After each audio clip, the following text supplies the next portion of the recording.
O desejado de todas as nações. Capítulo 81. O Senhor ressuscitou. Lentamente passara a noite do primeiro dia da semana. Havia soado a hora mais escura exatamente antes do raiar da aurora. Cristo continuava prisioneiro em seu estreito sepulcro. A grande pedra estava em seu lugar, intacto o selo romano, a guarda de sentinela. Vigias invisíveis ali estavam também. Hostes de anjos maus se achavam reunidas em torno daquele lugar. Houvesse sido possível, e o príncipe das trevas, com seu exército de apóstatas, teria mantido para sempre fechado o túmulo que guardava o Filho de Deus. Uma hoste celeste, porém, circundava o sepulcro. Anjos magníficos em poder o guardavam, esperando o momento de saudar o príncipe da vida.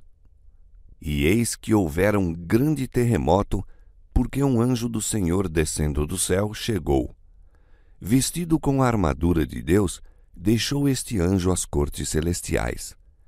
Os brilhantes raios da glória divina o precediam, iluminando-lhe o caminho. E o seu aspecto era como um relâmpago, e o seu vestido branco como a neve. E os guardas, com medo dele, ficaram muito assombrados e como mortos. Onde está, sacerdotes e príncipes, o poder de vossa guarda? Bravos soldados que nunca se atemorizaram diante do poder humano, são agora como cativos aprisionados sem espada nem lança. O rosto que contemplam não é o de um guerreiro mortal, é a face do mais poderoso das hostes do Senhor. Este mensageiro é o que ocupa a posição da qual caiu Satanás. Fora aquele que, nas colinas de Belém, proclamara o nascimento de Cristo. A terra treme à sua aproximação, fogem as hostes das trevas, e enquanto ele rola a pedra, dir-se-ia que o céu baixara à terra. Os soldados o veem removendo a pedra como se fora um seixo e ouvem-no exclamar: Filho de Deus, ressurge, teu Pai te chama. Veem Jesus sair do sepulcro e ouvem-no proclamar sobre o túmulo aberto: Eu sou a ressurreição e a vida. Ao ressurgir ele em majestade e glória, a hoste angélica se prostra perante o Redentor em adoração, saudando-o com hinos de louvor. Um terremoto assinalara a hora em que Jesus depusera a vida.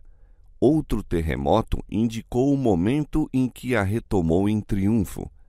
Aquele que vencera a morte e a sepultura saiu do túmulo com o passo do vencedor, por entre o cambalear da terra, o fuzilar dos relâmpagos e o ribombar dos trovões.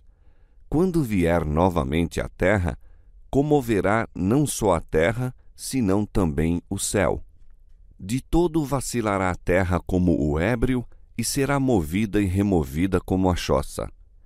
E os céus se enrolarão como um livro, os elementos ardendo se desfarão, e a terra e as obras que nela há se queimarão. Mas o Senhor será o refúgio do seu povo e a fortaleza dos filhos de Israel.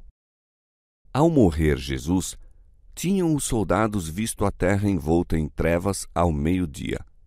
Ao ressurgir, porém, viram o resplandor dos anjos iluminar a noite e ouviram os habitantes do céu cantarem com grande alegria e triunfo: Tu venceste Satanás e os poderes das trevas, tu tragaste a morte na vitória. Cristo saiu do sepulcro glorificado e a guarda romana o contemplou. Seus olhos fixaram-se no rosto daquele a quem havia tão pouco tinham escarnecido e ridicularizado. Neste ser glorificado, viram o prisioneiro que tinham contemplado no tribunal, aquele para quem haviam tecido uma coroa de espinhos. Era aquele que, sem resistência, estivera em presença de Pilatos e de Herodes, o corpo lacerado pelos cruéis açoites. Era aquele que fora pregado na cruz, para quem os sacerdotes e os príncipes cheios de satisfação própria, haviam meneado a cabeça, dizendo: salvou os outros e a si mesmo não pôde salvar-se.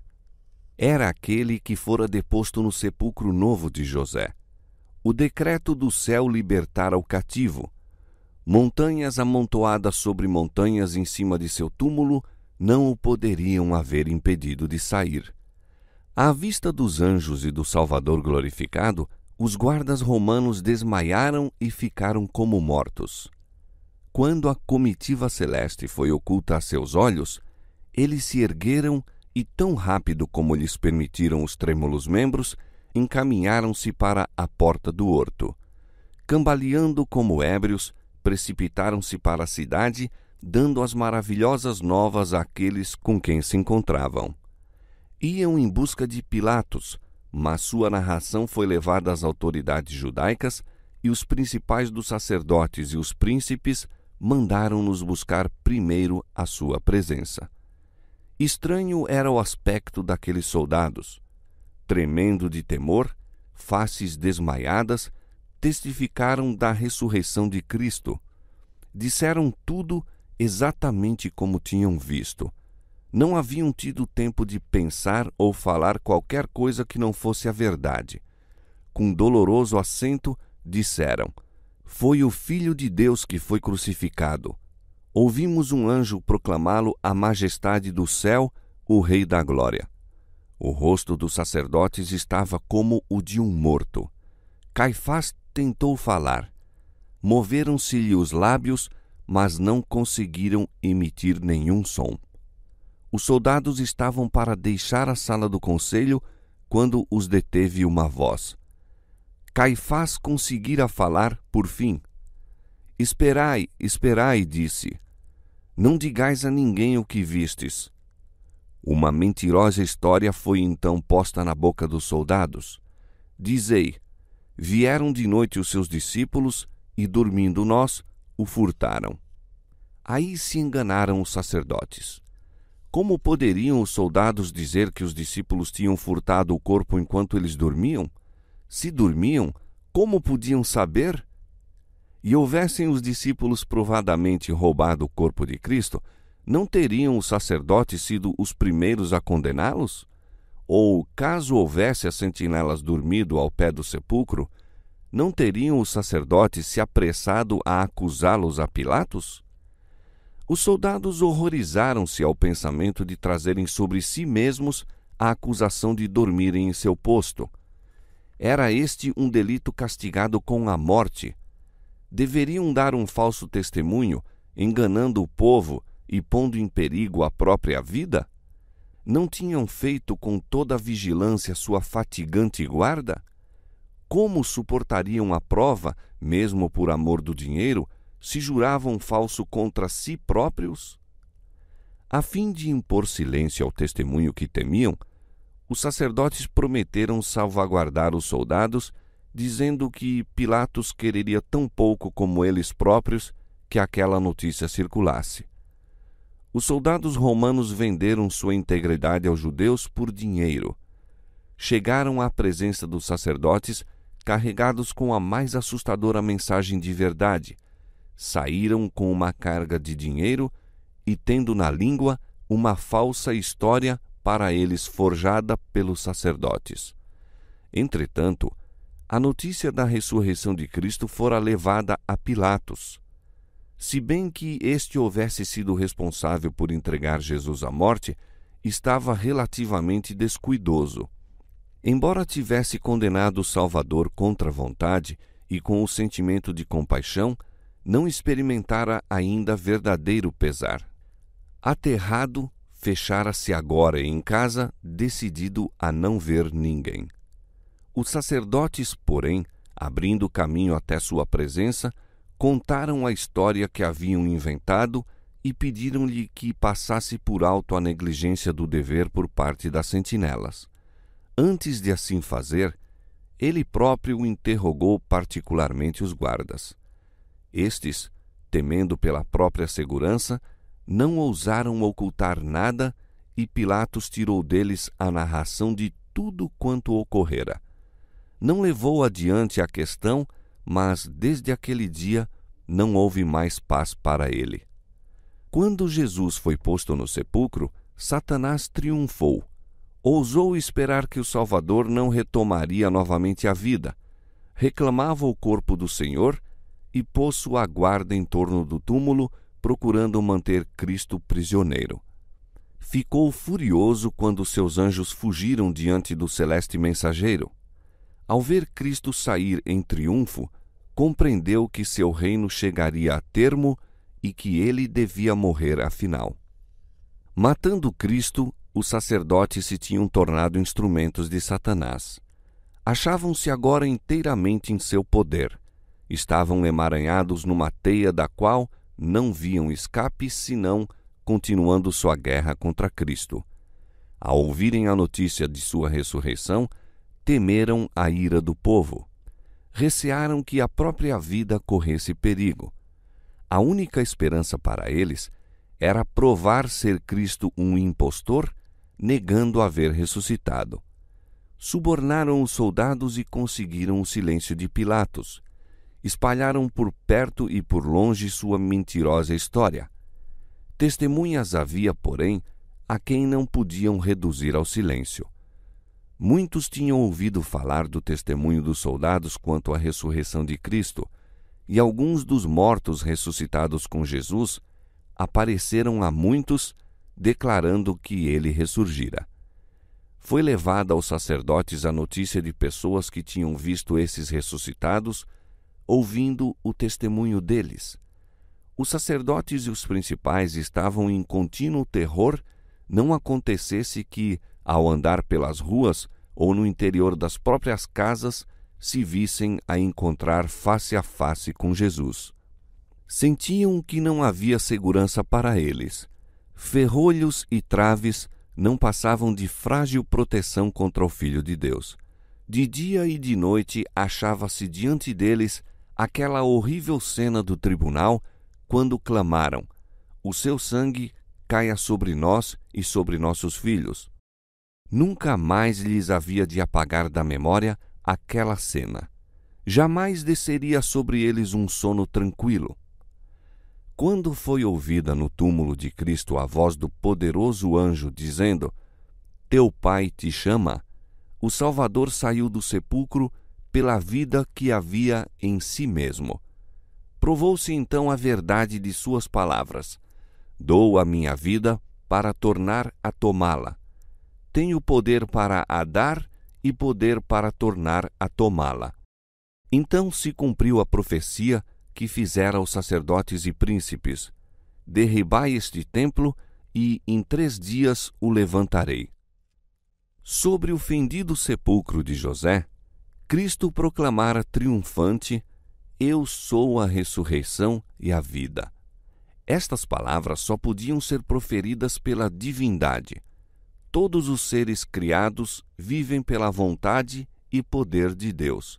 São subordinados recipientes da vida de Deus. Do mais alto serafim ao mais humilde dos seres animados, todos são providos da fonte da vida. Unicamente aquele que era um com Deus podia dizer: tenho poder para dar minha vida e poder para tornar a tomá-la.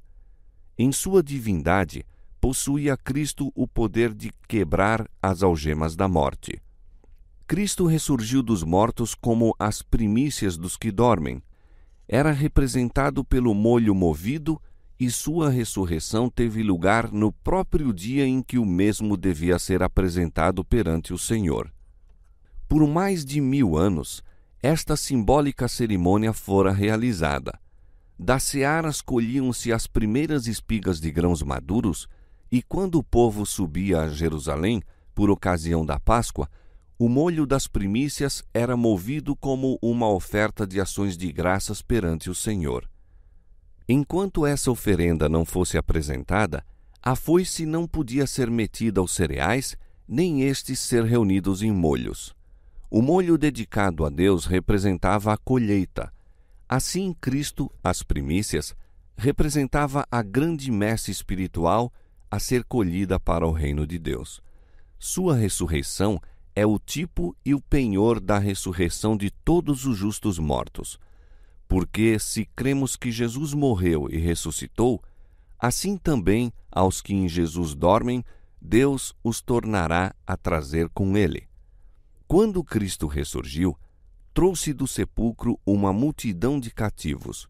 O terremoto, por ocasião de sua morte, abrira-lhes o sepulcro e, ao ressuscitar ele, ressurgiram juntamente. Eram os que haviam colaborado com Deus e que, à custa da própria vida, tinham dado testemunho da verdade. Agora deviam ser testemunhas daquele que os ressuscitara dos mortos. Durante seu ministério, Jesus ressuscitara mortos.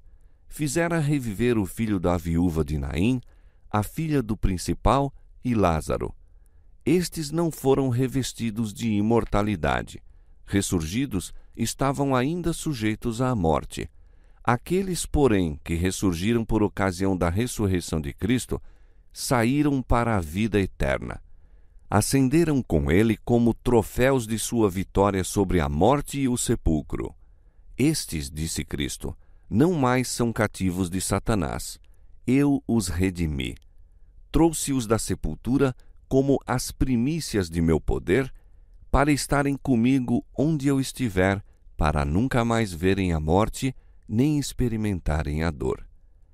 Esses entraram na cidade e apareceram a muitos, declarando: Cristo ressurgiu dos mortos e nós ressurgimos com ele. Assim foi imortalizada a sagrada verdade da ressurreição. Os ressurgidos santos deram testemunho da verdade das palavras: os teus falecidos viverão, juntamente com o meu cadáver eles se levantarão. Sua ressurreição era um símile do cumprimento da profecia: acordai e gritai rejubilando, vós que estáis no pó, porque o teu orvalho é um orvalho de ervas, e a terra dará de si os defuntos. Para o crente, Cristo é a ressurreição e a vida. Em nosso Salvador é restaurada a vida que se perdera mediante o pecado, pois ele possui vida em si mesmo para vivificar a quem quer. Acha-se investido do poder de dar imortalidade. A vida que ele depôs na humanidade, retoma e dá à humanidade. Eu vim para que tenham vida e a tenham com abundância, disse ele. Aquele que beber da água que eu lhe der, nunca terá sede, porque a água que eu lhe der, se fará nele uma fonte de água que salte para a vida eterna. Quem come a minha carne e bebe o meu sangue, tem a vida eterna, e eu o ressuscitarei no último dia. Para o crente, a morte não é senão de somenos importância. Cristo fala dela como se fora de pouca monta. Se alguém guardar a minha palavra, nunca verá a morte, nunca provará a morte. Para o cristão, a morte não é mais que um sono, um momento de silêncio e escuridão.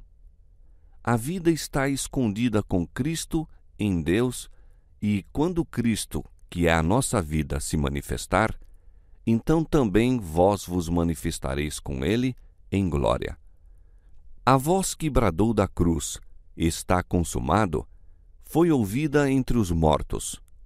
Penetrou as paredes dos sepulcros, ordenando aos que dormiam que despertassem. Assim será quando a voz de Cristo for ouvida do céu. Ela penetrará as sepulturas e abrirá os túmulos, e os mortos em Cristo ressurgirão. Na ressurreição do Salvador, algumas tumbas foram abertas, mas em sua segunda vinda, todos os queridos mortos lhe ouvirão a voz, saindo para uma vida gloriosa e imortal. O mesmo poder que levantou a Cristo dentre os mortos, erguerá sua igreja, glorificando-a com ele, acima de todos os principados, de todas as potestades, acima de todo nome que se nomeia, não somente neste mundo, mas também no mundo por vir.